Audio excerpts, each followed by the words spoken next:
Hello friends, welcome to Sevaganit. मैं आसादुज्जामान आरम्भ करिछु नवम मान श्रेणीर অতি ইম্পর্টেন্ট চ্যাপ্টার ত্রিভুজ। খুবই ইম্পর্টেন্ট চ্যাপ্টার। ত্রিভুজ চ্যাপ্টারটো আমি আৰম্ভ কৰিছোঁ। চ্যাপ্টাৰটো আৰম্ভ কৰাৰ আগতে ত্ৰিভুজৰ কিছুমান ধৰ্ম আমি বুজি ল'ব লাগিব। ত্ৰিভুজৰ ধৰ্মবিলাক হৈছে এনেকুৱা, ধৰি লৈছোঁ এইটো এটা ত্ৰিভুজ এ বি সি আৰু এইটো এটা ত্ৰিভুজ ডি ই এফ, দুটা ত্ৰিভুজ। এই ত্ৰিভুজটোৰ 1 2 3 তিনিটা কোণ আছে আৰু এই ত্ৰিভুজটোৰ 1 2 3 তিনিটা বাহু আছে। ঠিক তেনেকৈ এই ত্ৰিভুজটোৰো তিনিটা কোণ আৰু তিনিটা বাহু আছে। এই ত্ৰিভুজটোৰ মুঠতে 6টা বস্তু আছে বা উপাদান বুলি ক'ব পাৰিম। এই ত্ৰিভুজটোৰ মুঠতে 3 দিনে 6টা উপাদান আছে। ইয়াত 6টা মুঠতে 12টা বস্তু হলে 6 জোড়া বস্তু হৈছে। এই 6 জোড়া বস্তুৰ পৰা যদি কেনেবাকৈ 3 জোড়া বস্তু সমান হৈ যায়, তেতিয়াহলে আমি ক'ব পাৰিম এই ত্ৰিভুজ দুটা সৰ্বাংগসম। সৰ্বাংগসম হোৱাৰ 4টা শৰ্ত আছে। দুটা ত্ৰিভুজ সৰ্বাংগসম হোৱাৰ 4টা শৰ্ত আছে। প্ৰথম শৰ্তটো হৈছে বাহু বাহু বাহু, ইয়াক সাইড বুলিও কয়। বাহু বাহু বাহু মানে এই ত্ৰিভুজৰ তিনিটা বাহুৰ লগত যদি এই ত্ৰিভুজৰ তিনিটা বাহু সমান হৈ পৰে, তেতিয়াহলে আমি ক'ব পাৰিম এই ত্ৰিভুজ দুটা সৰ্বাংগসম। এইটো হৈছে সৰ্বাংগসমৰ চিন। ত্ৰিভুজ দুটা সৰ্বাংগসম হোৱা মানে ত্ৰিভুজৰ গোটেইকেইটা বস্তু সমান। 3 জোড়া বস্তু সমান হোৱা মানে 6 জোড়া বস্তুৱেই সমান হৈ পৰে। 3 জোড়া বস্তু সমান হৈ যোৱা মানে বুজায় সৰ্বাংগসম, মানে সৰ্ব অংগ সমান। এতিয়া যদি কেনেবাকৈ 3 জোড়া বাহু সমান হৈ পৰিল, তেতিয়াহলে আমি ক'ব পাৰিম তিনিটা কোণো সমান। তাৰপিছত 2 নম্বৰ শৰ্তটো হৈছে বাহু কোণ বাহু, ইয়াত সাইড এংগুল সাইড বুলিও কয়। তাৰ মানে এই ত্ৰিভুজৰ দুটা বাহু আৰু এই ত্ৰিভুজৰ দুটা বাহু যদি সমান হয় আৰু এই ত্ৰিভুজৰ যিকোনো এটা কোণ এই ত্ৰিভুজৰ যিকোনো এটা কোণৰ লগত যদি সমান হয়, তেতিয়াহলে ত্ৰিভুজ দুটা সৰ্বাংগসম। 3 নম্বৰ শৰ্তটো হৈছে কোণ বাহু কোণ, ইয়াক ইংলিছত এংগুল সাইড এংগুল বুলিও কয়। তাৰ মানে এই ত্ৰিভুজৰ দুটা কোণ যদি সমান হয় আৰু যদি যিকোনো এটা বাহু সমান হয়, তেতিয়াহলে আমি ক'ব পাৰিম এই ত্ৰিভুজ দুটা সৰ্বাংগসম। 4 নম্বৰ শৰ্তটো হৈছে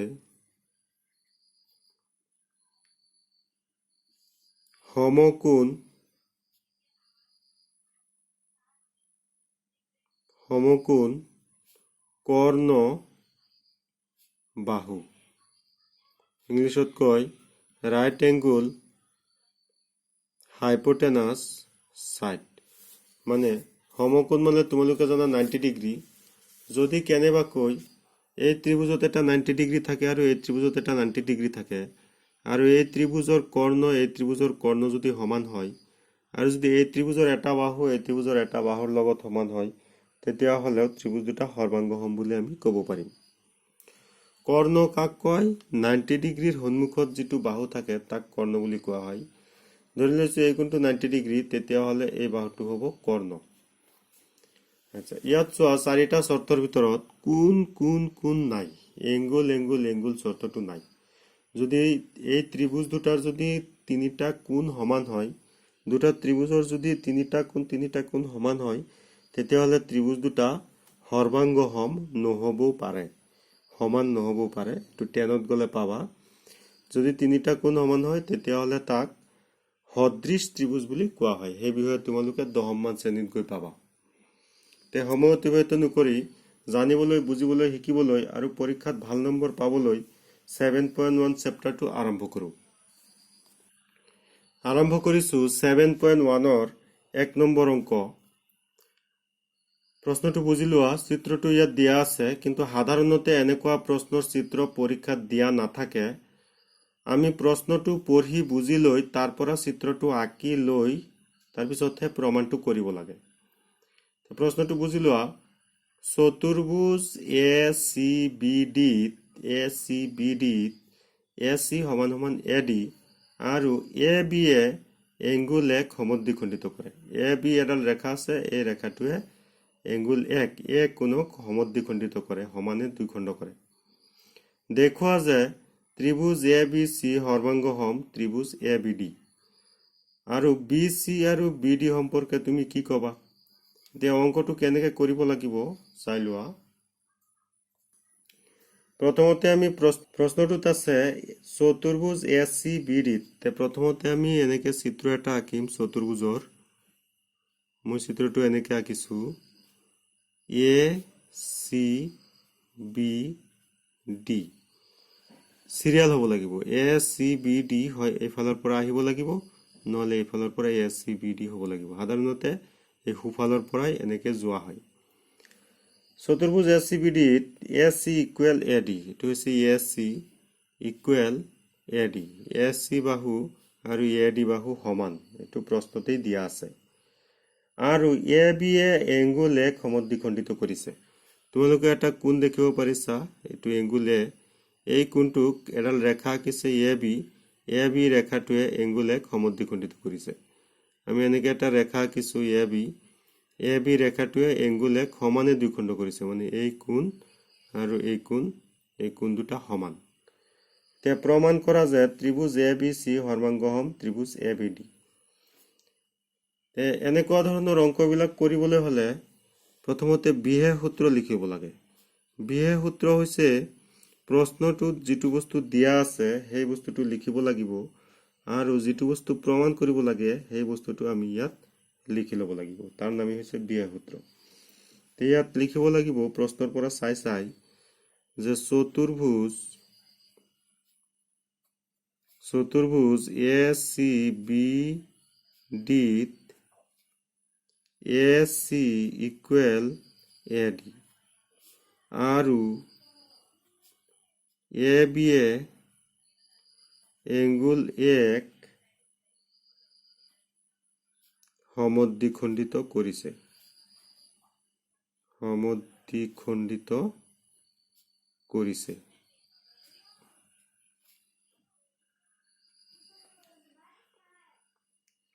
দেখুৱাব লাগে যে, আমি লিখিব লাগিব দেখুৱাব লাগে যে।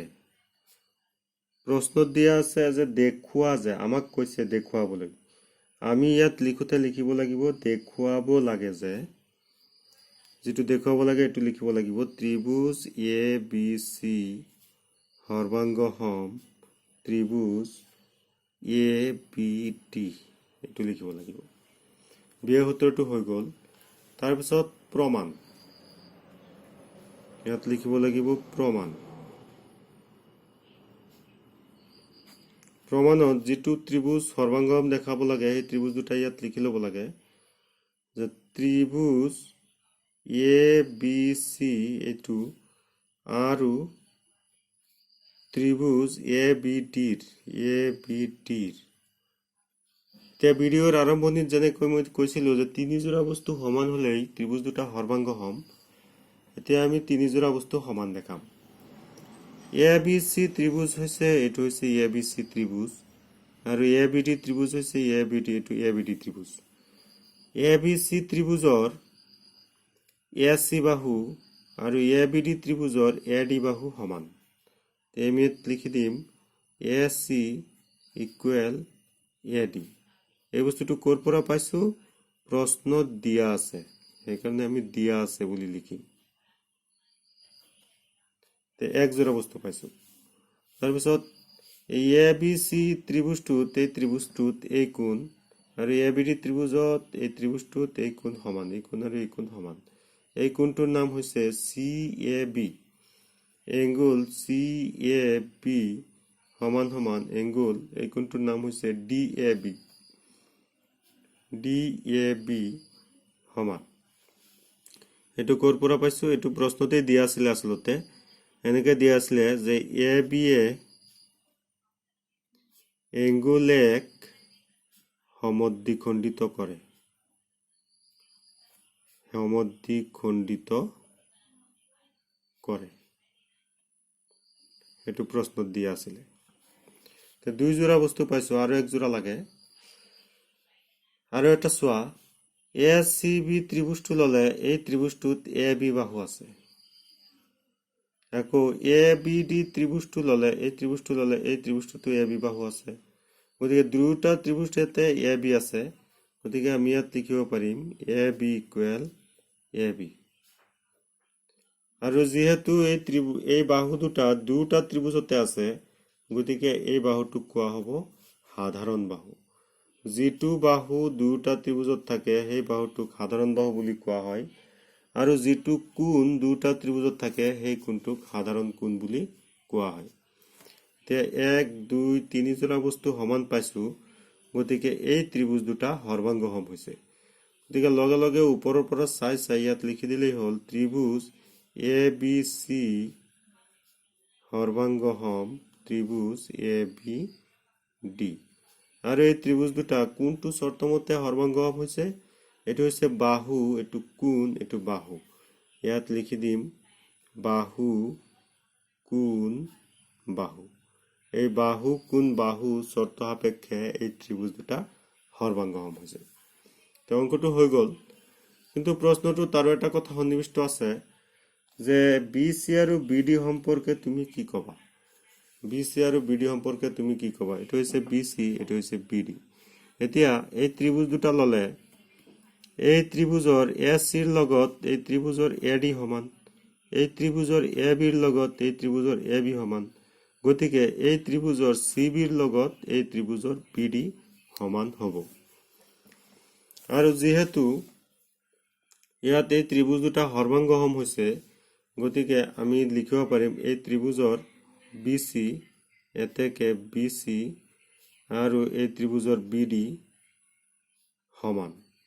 আৰু ইয়াক লিখা হয় চি পি চি টি।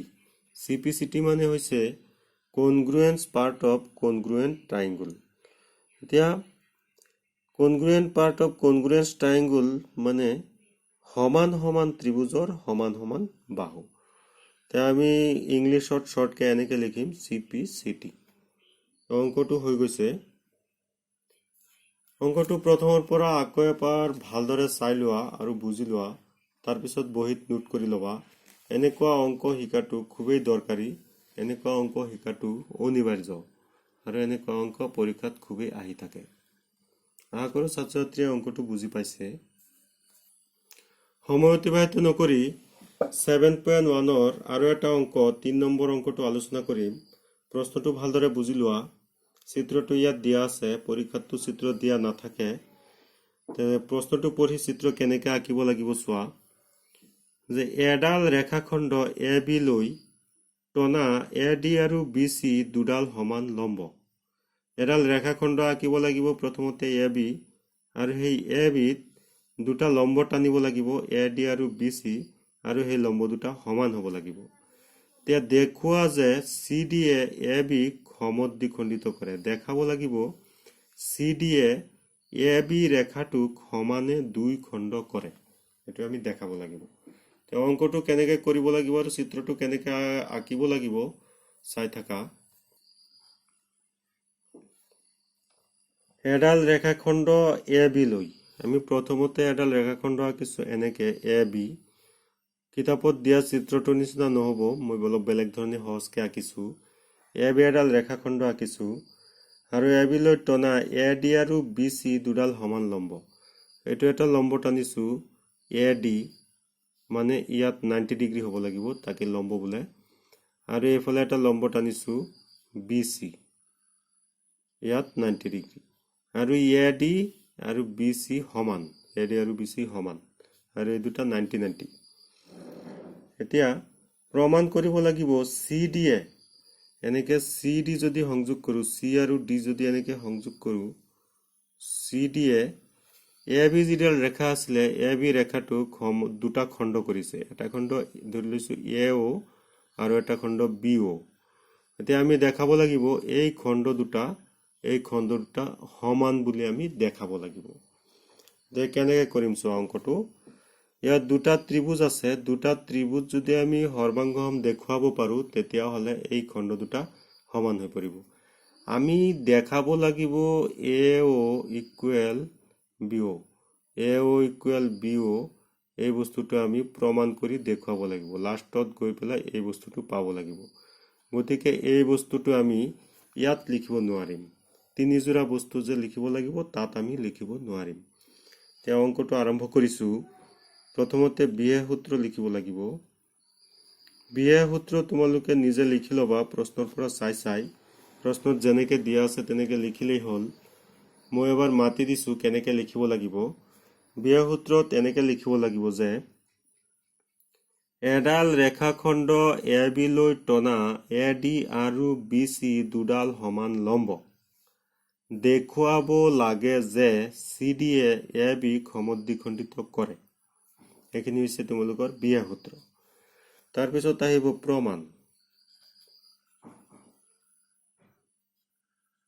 প্ৰমাণ কৰিব লাগে এ অ ইকুৱেল বি অ।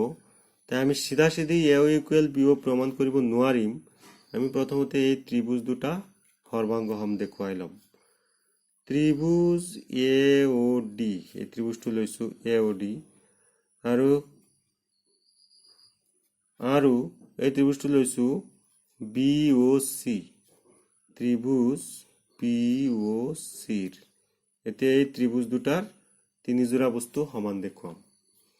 এই ত্ৰিভুজটোত এ ডি আছে, এ ডি, আৰু সেই ত্ৰিভুজটোত বি চি আছে, বি চি। এ ডি আৰু বি চি সমান লম্ব বুলি আমাক প্ৰশ্নটি কৈ থৈছে। গতিকে ইয়াত লিখিব পাৰিম দিয়া আছে। যিটো বস্তু প্ৰশ্নত দিয়া থাকে সেইটো আমি এনেকে দিয়া আছে বুলি লিখিম। তে এক যোৰা পাই গলো। তাৰপিছত এই ত্ৰিভুজটোত এটা 90 ডিগ্ৰী কোণ আছে, angle D A O, angle D A O, আৰু সেই ত্ৰিভুজটোতো এটা 90 ডিগ্ৰী কোণ আছে C B O, angle C B O. এই কোণ দুটা সমান কাৰণ প্ৰত্যেকেই 90 ডিগ্ৰী, দুটাই 90 ডিগ্ৰী, গতিকে প্ৰত্যেকেই 90 ডিগ্ৰী লিখিছো। তাৰপিছত এই ত্ৰিভুজটোত এটা কোণ আছে, এই কোণটো, এই ত্ৰিভুজটোত এই কোণটো আছে। এই দুটা কোণ সমান কাৰণ এই দুটা বিপ্ৰতীপ কোণ। বিপ্ৰতীপ কোণ তোমালোকে 6 নম্বৰ চেপ্টাৰত পাই আহিছা।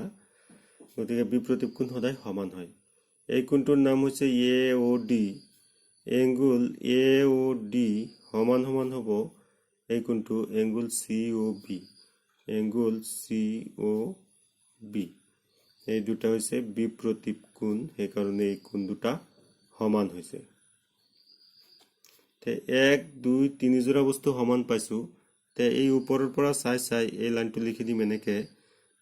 এতেকে ত্ৰিভুজ এ অ ডি সৰ্বাংগসম ত্ৰিভুজ বি অ চি, ওপৰৰ পৰা চাই লিখি দিছো। আৰু এই ত্ৰিভুজ দুটা কোনটো চৰ্তমতে সৰ্বাংগসম হৈছে? এইটো হৈছে বাহু, এইটো কোণ, এইটো কোণ। গতিকে ইয়াত লিখিম এংগুল সাইড এংগুল। এংগুল মানে বাহু, এংগুল মানে কোণ, সাইড মানে বাহু, এংগুল সাইড এংগুল। যেহেতু এই ত্ৰিভুজ দুটা সৰ্বাংগসম হৈছে গতিকে এই ত্ৰিভুজ দুটাৰ এই ত্ৰিভুজৰ এ অৰ লগত এই ত্ৰিভুজৰ বি অ সমান হ'ব। এতেকে এ অ ইকুৱেল বি অ। ইয়াত লিখিব লাগে চি পি চি টি।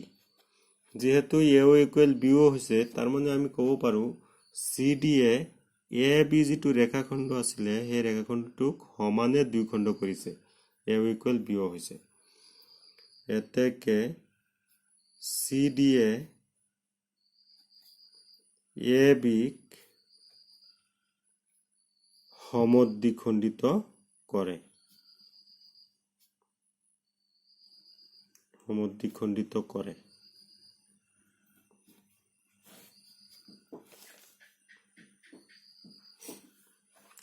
অংকটো আকৌ এবাৰ ভালদৰে চাই লোৱা, কেনেকৈ কৰা হৈছে ভালদৰে বুজি লৈ তাৰপিছত বহীত নোট কৰি ল'বা।